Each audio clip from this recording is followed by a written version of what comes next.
Finding random frames in Joker until it's ugly. Here we go. 1, 2, 3. Okay, this is a cool shot.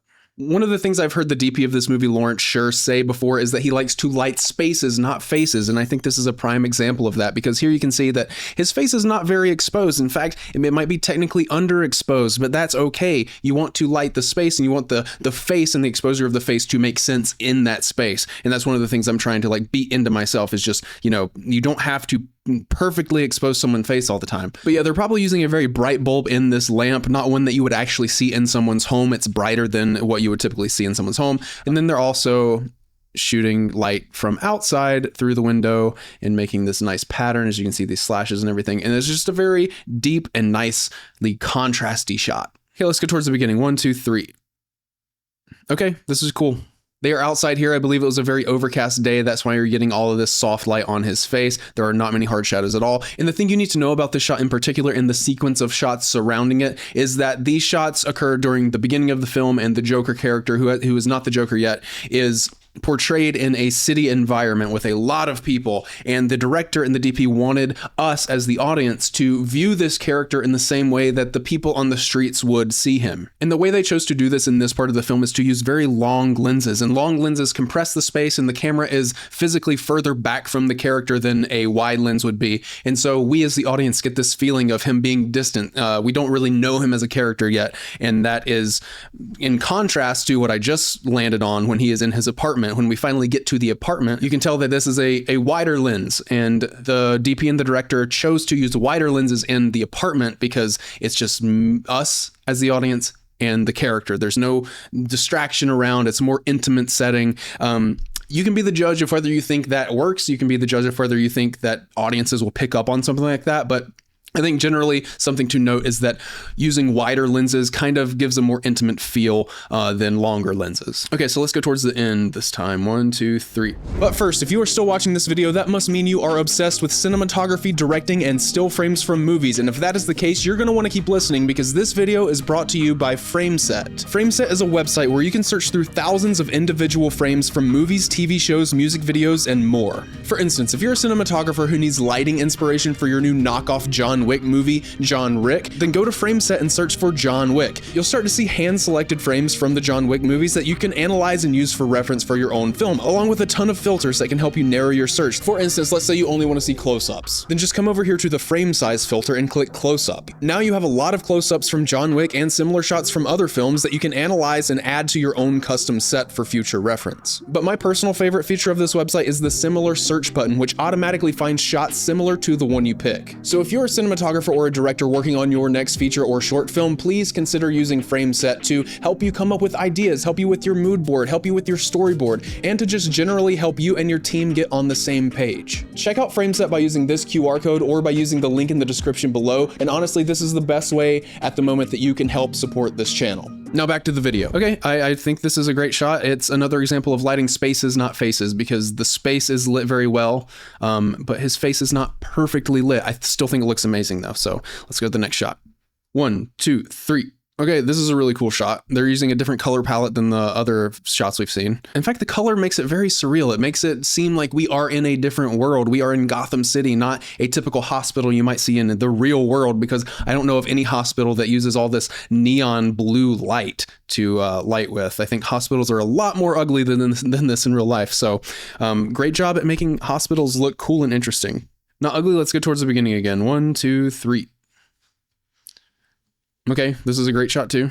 They're probably using some kind of LED bulbs in this phone booth right here to give this amount of light. But the thing that is really cool about this shot is just the pattern of light that I see, the contrast. Because a lot of amateur filmmakers would just focus on this section and just be like, okay, yeah, I need some light in here. I'll just put some light, and then they'll ignore the rest of the frame. But there is a ton of lighting going on here. Specifically, I'm looking and I just noticed the pattern of light. You go from light to dark, to light to dark, to light to dark, to light to dark. And it's just a very nuanced and professional way of lighting, that pattern of lightness to darkness. Even down here, you have the trash bags, and then you have the light, the edge light you can see. It's kind of red edge light on them. So you have contrast all over the image, not just where the focal point is. And also the set design and the texture of the scene is just really good. You have all these graffiti things over here and all of this trash bag. You're like, why is there so much trash? It tells a story. The set design tells a story here about Gotham, and I think that's really cool. Okay, so not ugly. Let's go back towards the very beginning. 1, 2, 3. This just has really nice soft lighting from the overcast skies, and it contributes to the mood of the film very well. Okay, here we go. 1, 2, 3. Okay, again, gorgeous shot. I love the contrasting colors they're using to light his face. They probably have like 3 lights on his face right here at least. They have this edge light over here that is more tungsten. They have this LED light that is blue, and they're probably filling his face in with the light you can see in his eye right here with a more just neutral like 5600 Kelvin light. So don't be afraid to use various colored lights on your face, on your actor's face. Just make sure that the main light you're using is color balanced in most cases. Not every case, obviously. Okay, let's go back towards the end. 1, 2, 3. Cool shot.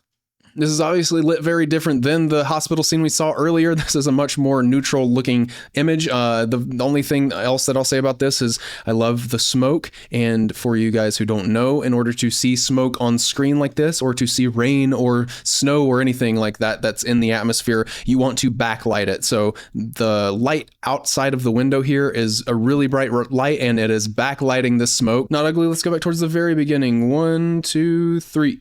I guess this would be a good time to talk about the lenses they use. Specifically, I think the main lens they used for this film were DNA lenses, which have a very close focus. And the reason the DP and the director chose these specific lenses is because of that close focus, and because they wanted this movie to be very intimate. Even though it's about the Joker, it's supposed to be about his character and who he is as a person, and they wanted to get as close to him as possible, just so that the audience could connect with this character more. And that's always something I want to try to hit home with you guys and with myself, is that technical decisions that you make during the pre-production process can be used to help tell the story. Technical decisions are storytelling.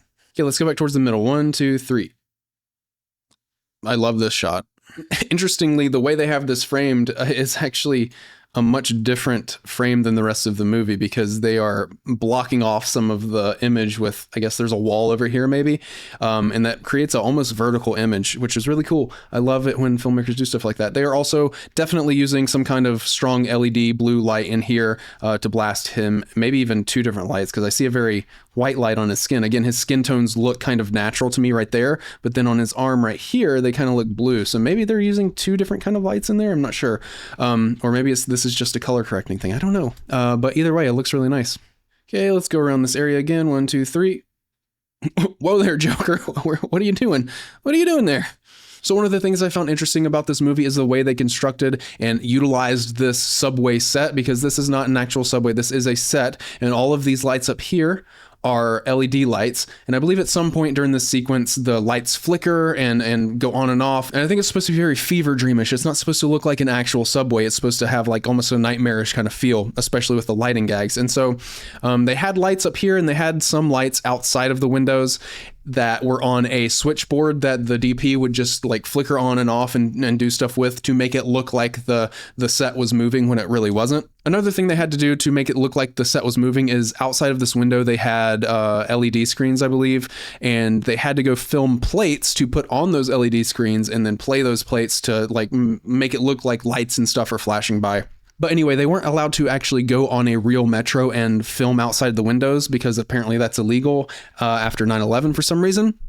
So what they had to do was they actually went to a metro and took individual photos, like 150 frames at a time, and then put all of those frames together in an edit and put those on the screens. So, I mean, don't ask me how to do that. I don't know. It's above my pay grade, and that's why they get paid the big bucks and I don't get paid anything at all. Okay, let's get towards the very end. 1, 2, 3. Okay, love this. Primarily, I love this because of the color choices. The color is just great in here, and it makes it... Did this film take place in the 70s? I don't remember, but this definitely looks like more of like a 70s set. Anyway, the color choices look like they're 70s, but I love them. Okay, let's go back towards the beginning. 1, 2, 3. Gorgeous close-up. Great shot. Okay, 1, 2, 3. Great shot there. Great framing. 1, 2, 3. I mean, I'm trying to be a little bit more generous with the motion blur thing. I know people don't love it when I pick shots that have a lot of motion blur, and I'm like, it's ugly because of the motion blur, but that's how things work on this channel. However, I still think this is kind of a cool shot. All right, 1, 2, 3. Yeah, I think I'm going to say I don't really like this specific frame. Not only are you getting a lens flare over here, you're getting a pretty ugly lens flare right here, in my opinion. It's not really doing his face any favors. And also, it's just out of focus right now. His eyes aren't in focus. So, again, this has nothing to do with the shot. Here's the shot in its entirety so that you can see the context. I'm sure the shot is actually a very good shot, but for this specific frame, I don't like this frame, and that's how the rules work on this channel. If you don't like it, go watch someone else. I hope you had a good time though, and I know I did, and I learned a lot researching this movie, and I'm thankful for all of the people involved in making this, including Lawrence Sher, the DP, and the director Todd Phillips. So let me know in the comments which movie you want me to do this to next, and I think this is fun, and I think I'm learning a lot. So I'm going to shut up now. Goodbye.